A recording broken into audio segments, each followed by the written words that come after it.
Hey board gamers, BJ from Game Gumbo here, back with another episode of Kickstarter Lanyap. That's right, I'm bringing you projects that won't break your budget, but throw in a little something extra. Here's what I'm checking out this week.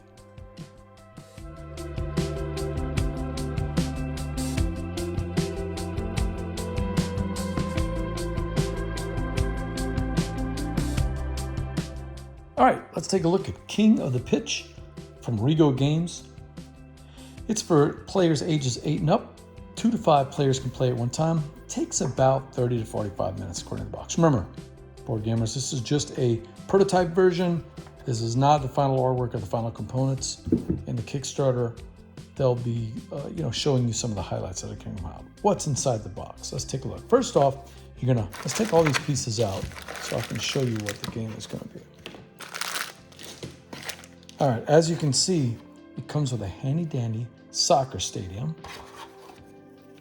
And we've got the crowds on each side. We've got the pitch in the middle. And then as players are going to play, imagine it's sort of like a King of the Hill game, right? First one to win 5 matches playing against the other teams wins the game. Your object is really, you're managing your team and trying to get as strong a team as you can to stay on the pitch and stay king of the pitch.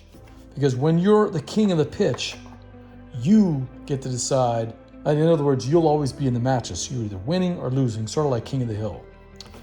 Each player is going to get one of these little things that match their player board. And so when you're in the box and you're King of the Hill, you'll be on this side.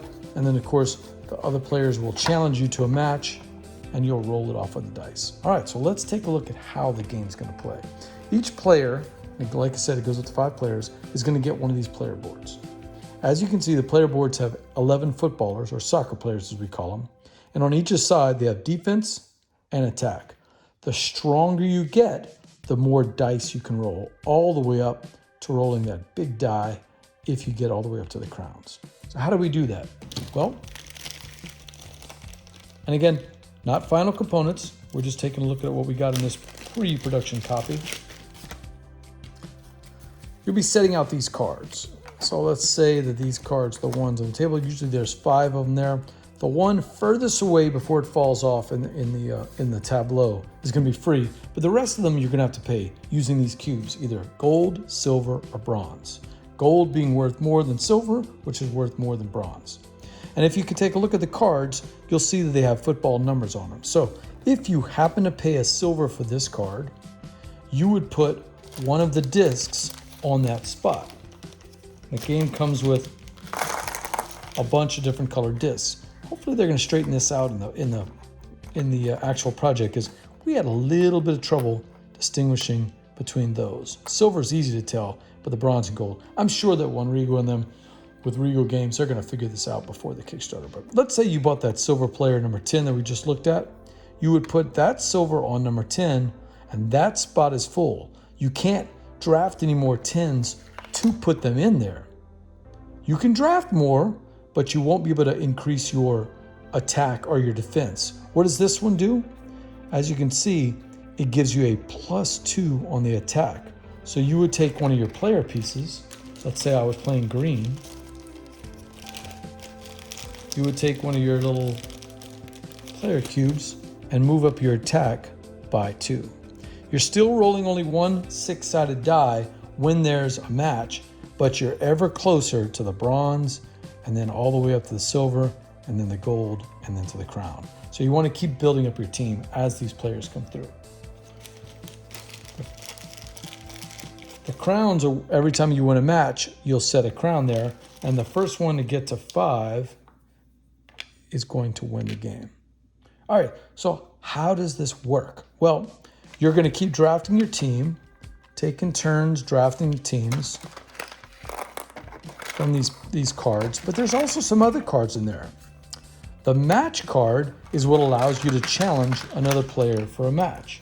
So let's say that the yellow team has been winning, they're on a winning streak, they're the king of the pitch, and you have a match card in your hand, and you think your attack and defense is stronger than theirs. you can play down the match card on your turn and challenge them to match. That would put, let's say you were red, that would put yours into the box, and you and the yellow team would roll off. We look to your individual stats, and let's say that the red team had built their defense up to 7 and their attack up to 4. We take the lowest number on your board, and that's how many dice you get. So red would get to roll these two 6-sided dice. So let's say that yellow had their attack up to 7, but they had their defense all the way up to 10. That would give them the chance to roll all 4 of the dice on the, let's see if we can find a yellow in there.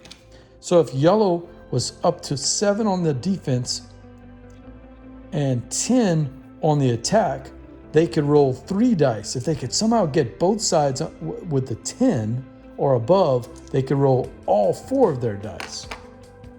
And of course, you got the 8-sided dice if you can get into the gold. Well, you might say, BJ, that's kind of hard to get both of them going. You only have 11 spots on the field and you can't duplicate the numbers. Well, there's another card in there. Let's see if we can find it real quick. And that is, I'll be in the back there. Huh. Oh, there we go. It's right in my hand. The bonus card. Bonus lets you pick which side you want. Obviously, you're going to pick the higher one. So it's kind of like a reversal of that rule. It breaks the rule of the game of having to use the dice from your lowest side. This way, you get to use your higher side.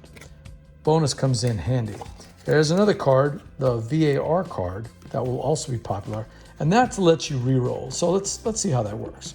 So yellow's using 4 because they have both sides up to 10.